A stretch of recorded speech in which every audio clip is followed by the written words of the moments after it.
Are AI agents getting weaker, or are they just working with bad information? The main problem with agents is their context. It's not that agents don't have information or can't remember things, but that they are not grounded with a controlled source of truth. This means that working with bad information is the reason they perform so poorly. Now, you might know about Google's NotebookLM, which is a tool that does extremely good research and is also a podcast generator. But what if it were much more than that? Our team tried to take this research tool and test it from various angles to find a way to make it fit into our development workflows, and honestly, we didn't expect it to fit in that well.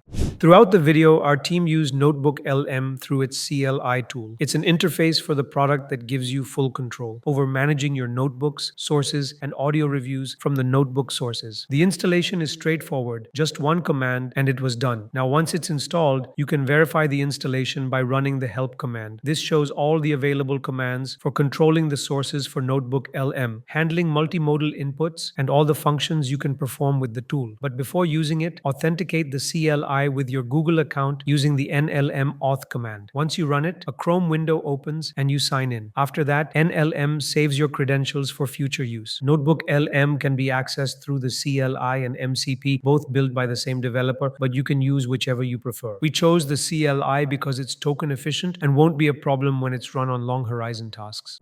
We can use NotebookLM as a second brain for AI agents by giving it information regarding the codebase and letting it document things as it goes. Now, to do this, we added instructions in the Claude.md file and told it that all project knowledge, architectural decisions, and all other documentation should live in the notebook. This notebook was a single source of truth. We used Claude to create the notebook using the CLI tool and saved its ID in the Claude.md. So when we were working on a feature for the app, we used plan mode to plan it out first. After implementation, when the build passed, it updated the notebook with the feature implementation as instructed. The notebook it created contained all of the decisions that Claude took along the way. Setting this up as a second brain means Claude doesn't need to search through a large number of documents on its own, reading it by pattern matching and bloating context with unwanted information. Instead, it relied on the NotebookLM's RAG capabilities to get exactly what it needed. So Claude gets synthesized answers from Gemini, not raw dumps, and it can focus on the development and implementation more. You can also share the notebook with anyone, and they can use NotebookLM's capabilities to make sure the implementation is on par with what they need, even if they're non-technical, letting them understand the technical details at their own pace.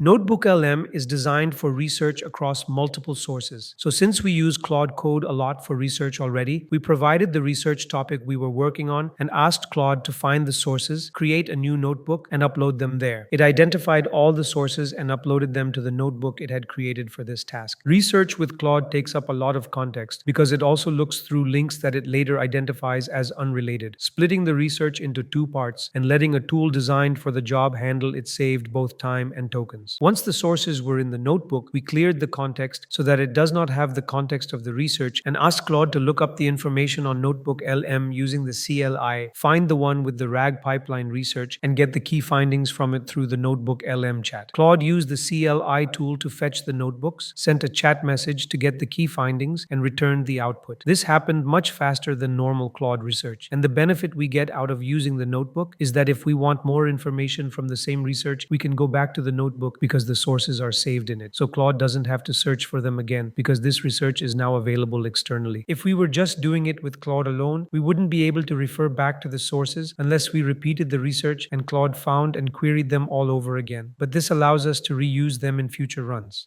Understanding a code base that's not written by you is the toughest part of development work. And in order to simplify that, we also used NotebookLM. For doing this, we asked Claude to clone the repository using the GitHub CLI. And once the repo had been cloned, we asked it to use RepoMix to generate a document for this repo. Now, RepoMix is the tool that packs a code base into an AI-friendly format. You can either use the web interface to convert the code to documents in multiple formats, which AI can use to understand the code base easily in token-efficient manner. But we used the RepoMix CLI. We installed it using NPM, and once done, the RepoMix CLI was available globally. So we asked Claude to create a notebook on NotebookLM using the CLI tool and add the formatted document as a source for this notebook. Once it had cloned the repo, it used the RepoMix CLI tool to convert the code to a token-efficient document and then created a new notebook and added the source in TXT format. Now the source had been added, we asked Claude to use the notebook tools to visualize the code base and create diagrams that would help us understand what's in the code base. It ran a series of visualization commands and once the diagrams were completed, we could view them in the studio on NotebookLM. It created an atlas that acts as a guide for the project's key workings. It created a proper mind map for each aspect of the app and allowed us to chat about each individually. There were also infographics created where we could see the different aspects visualized, making it easier to understand the code base visually instead of relying on textual responses by Claude. Now, before we move forwards, let's have a word from our sponsor, Make, the platform that empowers teams to realize their full potential by building and accelerating their business with AI. We all know the biggest risk with autonomous agents is the black box problem. You deploy them, but you can't verify their decisions. Make has solved this, combining AI-assisted no-code capabilities with over 3,000 pre-built applications to give you a true glass box approach. For this video, I'm using their pre-built market research analyst agent to show how you can finally scale with control. Alongside powerful tools like MakeGrid, MCP, and advanced analytics, the game changer here is the reasoning panel. It lets you watch the agent's logic step by step, ground its responses using the knowledge feature, and debug live with the chat tool directly in the canvas. It's the transparency developers have been waiting for. Stop guessing and start scaling with control. Click the link in the pinned comment to experience the new Make agents today.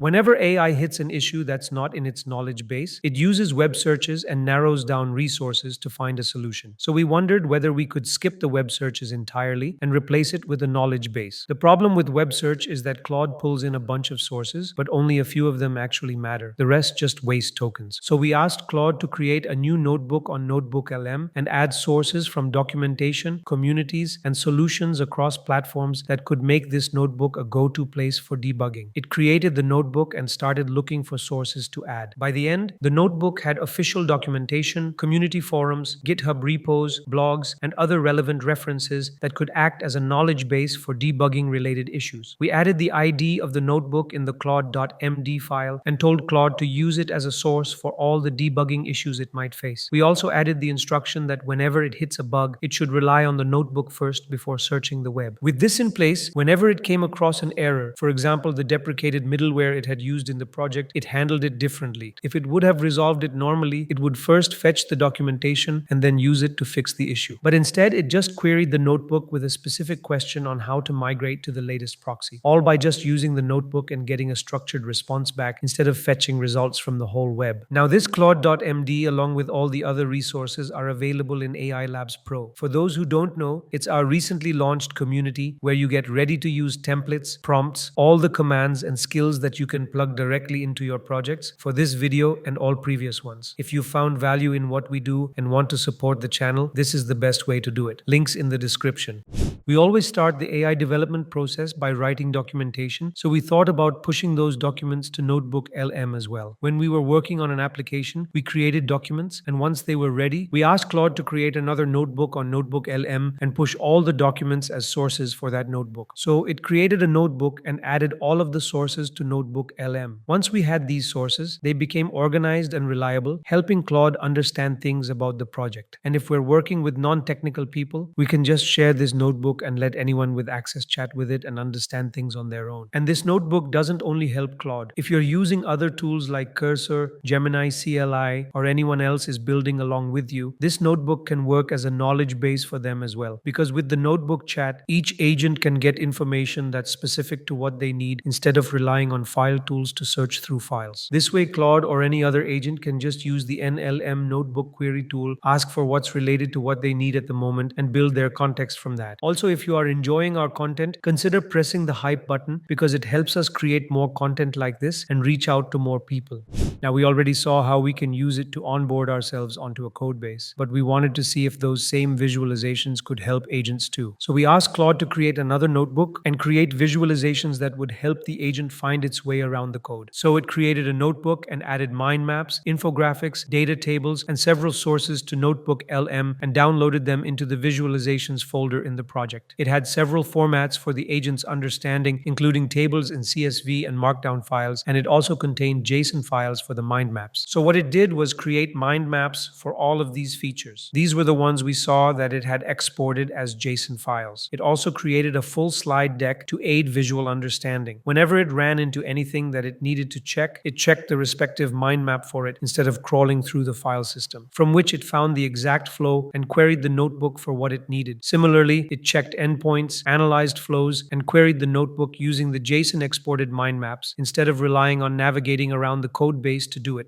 Another way we can use NotebookLM is for adding all the security-related issues that we commonly face with AI-generated websites by grounding them in proper sources. So we asked Claude to create a notebook using the CLI tool and add feature specs and all the relevant sources related to security. The purpose of this notebook is to act as a security handbook for Claude, so that whenever it runs into any issues, it can refer to this for help. It created the notebook and added all the sources. It included custom security guides and cheat sheets from OWASP, security measures built by the tech stack we're using from GitHub, CVE databases, and the other resources needed to ensure the security of the app. The notebook it created had 61 sources, all in different files, containing security advisories from several sources. Using this, when we asked Claude to do a quick security check, it used the handbook, generated a security report, and identified several issues with different severities, like the floating point error in the transactions that it detected in the app that could be severe if transactions are in high amounts. It was able to do so because the check was grounded in research from NotebookLM. That brings us to the end of this video. If you'd like to support the channel and help us keep making videos like this, you can do so by using the super thanks button below. As always, thank you for watching, and I'll see you in the next one.